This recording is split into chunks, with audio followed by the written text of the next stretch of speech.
watu wangu wamesema nisitoke milele bila kusema duka za PlayStation zinavunjwa sana. Na wanapoenda kuripoti, askari wanachukua ni kama ni mchezo ya watoto. Mtambo ya PlayStation ni 90,000. Si pesa kidogo. Duka ya mtu ikiwa na mitambo 8 tunaongelea shilingi ngapi? Hiyo ni 300,000 na. Kwa hivyo ningependa pia tufungue mlango tuweze kuwa na ushirikiano na vitengo vya usalama.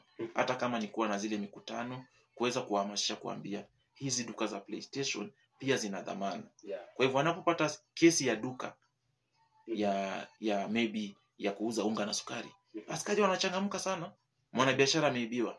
Wanapopata kesi ya PlayStation ati vijana watoto wameibiana. Hapana, ningependa tushirikiane na vitengo vyetu vya usalama tunapokuwa na hizi kesi, na pia kuangalia sana hii inaitwa black market.